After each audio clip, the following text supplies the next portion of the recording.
Berdasarkan hasil proyeksi kami, konversi suara ke kursi kami kan adalah konversi berdasarkan keputusan KPU dengan metode yang sudah diatur di dalam Undang-Undang 2017 dengan metode sampling.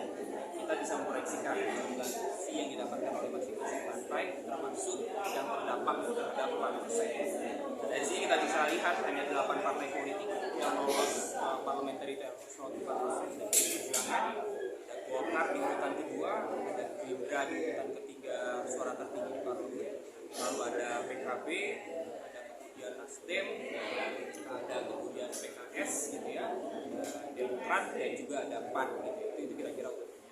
Nah, sedangkan kurang lebih ada 10 partai politik yang di luar dari 8 partai politik yang lolos 4% ini suaranya akan terbuang. Kurang lebih ada 13 jutaan, lebih dari 13 juta suara yang terbuang akibat parliamentary threshold 4%. Padahal kalau kita lihat sebetulnya kita menerapkan sistem pemilu legislatif proporsional yang itu harus mengedepankan proporsionalitas. Artinya persentase yang didapatkan suara oleh partai politik ketika dia dapat 10%, ketika dikonversi ke kursi dia harus dapatkan kursi 100%. Artinya di sini dalam penerapan parliamentary threshold berdampak terhadap disproporsionalitas. Itu yang pertama. Nah yang kedua, Mahkamah Konstitusi memang mengabulkan sebagian dari permohonan kami di putusan MK 116.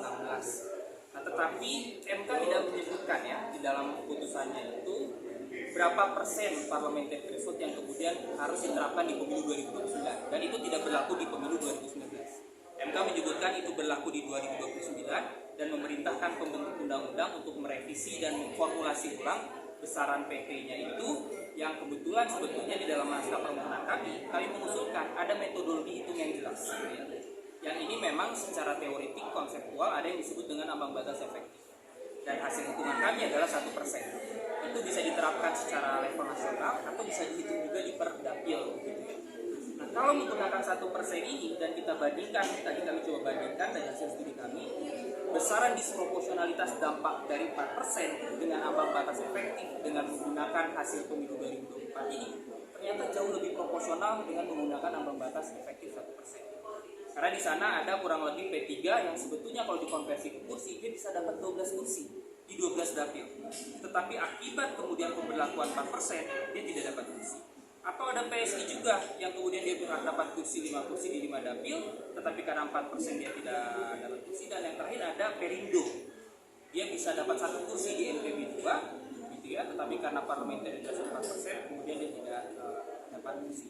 Padahal kalau dikonversi kursi langsung di dapil dia berhak dapat kursi di dalamnya seperti itu. Artinya studi ini ingin menunjukkan bahwa menjadi penting ke depan segera mungkin presiden terpilih, kemudian anggota DPR terpilih dari 8 partai politik yang nanti akan duduk di DPR untuk menyiapkan kajian dan revisi undang-undang pemilu yang salah satunya adalah untuk pemilu 2029 ke depan yang mengedepankan proporsionalitas. Ini akan terus mengawal ya, betul sampai yes. Jadi sebetulnya upaya advokasi kami terhadap ketentuan parliamentary threshold itu sudah sejak lama. Bahkan di 2012 ketika itu ada PT diterapkan di level provinsi dan kabupaten kota, kita sudah judicial review juga ke Mahkamah Konstitusi. Ketika setiap pembahasan undang-undang pemilu, kami selalu menawarkan juga bahwa untuk menentukan besaran ambang batas parlemen nasional, gitu ya, parliamentary threshold secara nasional, lebih baik menggunakan ambang batas efektif. Karena dia akan ramah terhadap disproporsionalitas hasil pemilu gitu ya. Karena kita harus mengedepankan proporsionalitas hasil pemilu. Tetapi kan yang selalu berkembang di parlemen dalam perumusan parliamentary threshold itu kan lebih ke upaya meningkatkan terus gitu ya. Meningkatkan terus dari 2,5% di 2009, lalu 2014 menjadi 3,5% dan di 2019-2024 ini menjadi 4% juga gitu ya. Itu berdampak terhadap disproporsionalitas yang upayanya adalah untuk meminimalisir jumlah partai yang masuk dan untuk menyederhanakan partai. Tapi faktanya itu tidak berhasil menyederhanakan partai. Contoh konkret, ketika PT berubah dari 2,5% menjadi 3,5% di pemilu 2014, di 2,5% di pemilu 2009 yang masuk ke DPR partai politiknya itu ada 9. Tapi di 2014 ketika 3,5% naik 1% dari 2,5% di 2009, partai politik di DPR itu ada 10. Jumlahnya bertambah. Artinya kalau kita bicara soal penyederhanaan partai dari segi jumlah, PT itu tidak terbukti menyederhanakan partai. Pun demikian dengan hasil pemilu 2024 ini, ketika kita hitung tetap ada 8 partai politik di parlemen, Tetapi kalau kita lihat dari konfigurasi kategori sistem multipartai kita masih terhadap multipartai ekstrim. Karena hasil efektif number parties parlemennya masih tersebar ke 7 partai politik. Jadi sebetulnya PT sama sekali tidak berdampak terhadap penyederhanaan partai.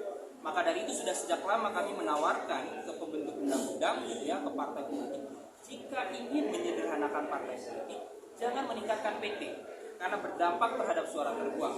Baiknya perkecil alokasi kursi di setiap daerah pemilihan. Hari ini kan DPR minimal 3 maksimal 10. Kita turunkan batas maksimalnya dalam satu dapil. Jangan 10 kursi, menjadi 9 kursi atau 8 kursi misalnya. Kami mengusulkan menjadi 8 kursi. Ada 38 atau 36 yang itu bisa secara efektif dan alamiah menyederhanakan partai politik di daerah pemilihan. Tadi yang soal suara yang terbuang itu kan dari sekitar 17 juta ya. Sebenarnya untuk saat ini sendiri, apa sih langkah yang sudah dilakukan dari penyelenggara pemilu sendiri, KPU atau dari parpol melihat dinamika 17 juta suara ini sudah dilakukan? Ya pertama, karena kalau kita lihat itu sudah diatur di dalam undang-undang pemilu dan penyelenggara pemilu tidak bisa melakukan apapun. Karena kan penyelenggara pemilu adalah implementator dari undang-undang dan undang-undang sekarang yang existing di 2024 parliamentary threshold yang berlaku adalah 4%. Artinya memang itu adalah kenyataan pahit yang harus kita terima. Ada 17 juta lebih surat suara yang terbuang karena pemberlakuan parliamentary threshold. Nah makanya ke depan nih jadi penting gitu ya.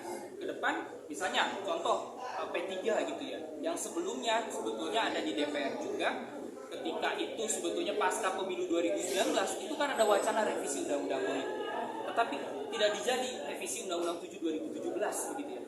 Padahal ketika revisi undang-undang pemilu terjadi misalnya pasca 2019 kemarin, bisa dipikir ulang, bisa reformulasi ulang besaran PT yang kemudian tidak berdampak gitu. Padahal P3 waktu itu ada di parlemen sampai sekarang kan dari 2019 2024. Nah maka dari itu saya kira setiap parpol ke depan dalam menentukan besaran PT gitu ya, jangan terlalu overconfidence.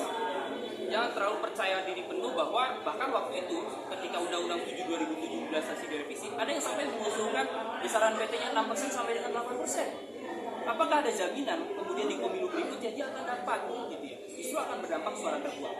Maka dari itu sebetulnya kami ingin justru partai-partai politik itu agar kemudian lebih aware bahwa kalau kemudian PT-nya ditingkatkan itu bisa berdampak terhadap disproporsionalitas hasil pemilu. Dan salah satu upaya yang bisa dilakukan adalah dengan menggunakan ambang batas efektif ini. Dan kalau mau menyederhanakan partai, perkecil saja besaran district. Mas sedikit soal harus dievaluasi total pemilunya. Pertama kalau konteks evaluasi total saya kira kita tidak bisa melihat dalam konteks keseluruhan ya. Perlu ada skala prioritas. Bagi kami di Perludem, evaluasi paling utama adalah satu, soal desain keserentakan pemilu. Perludem sudah melakukan kurang lebih 2 kali judicial review terhadap ketentuan desain keserentakan pemilu. Ada putusan 55 yang dikeluarkan Mahkamah Konstitusi dan Mahkamah memberikan 5 opsi desain keserentakan pemilu. Bukan hanya serentak seperti sekarang gitu ya, pemilu legislatif semua dengan pemilu presiden atau 5 kotak suara. Mahkamah dalam putusan 55 itu menyebutkan juga ada serentak nasional untuk pemilih presiden, DPR dan DPD, ada serentak lokal untuk pemilih kepala daerah, DPRD provinsi dan DPRD kabupaten kota. Nah, menurut kami prioritas utama ke depan yang harus dievaluasi adalah satu soal keserentakan pemilu. Karena apa? Terbukti di 2024 ini beban kerja penyelenggara pemilu kita masih tinggi loh. Anggota KPPS bahkan baru ada yang sampai 24 jam keesokan harinya baru selesai menyelesaikan penghitungan suara. Dan angka yang meninggal kan masih ada cukup tinggi ya, meskipun hari ini saya belum tahu total akhir jumlah yang meninggal anggota penyelenggara pemilu kita berapa. Itu yang pertama. Prioritas kami pertama adalah menata ulang keserentakan dan kami sudah sejak awal ketika keluarnya putusan 14 soal keserentakan pemilu, kami mendorong keserentakan nasional dan keserentakan lokal.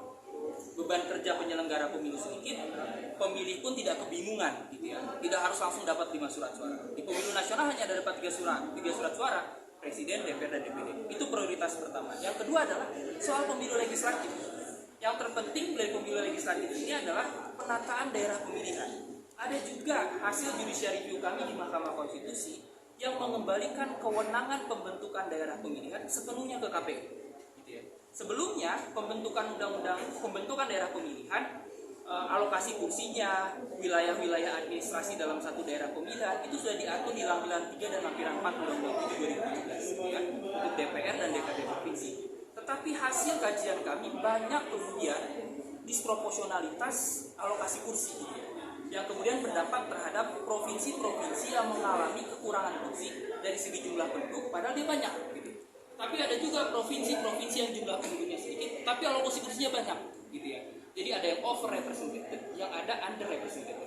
Dan Mahkamah Konstitusi mengabulkan permohonan kami mengembalikan kewenangan pembentukan dapil ke KPU. Salah satunya adalah untuk menjaga proporsionalitas alokasi kursi dalam pembentukan daerah pemilihan.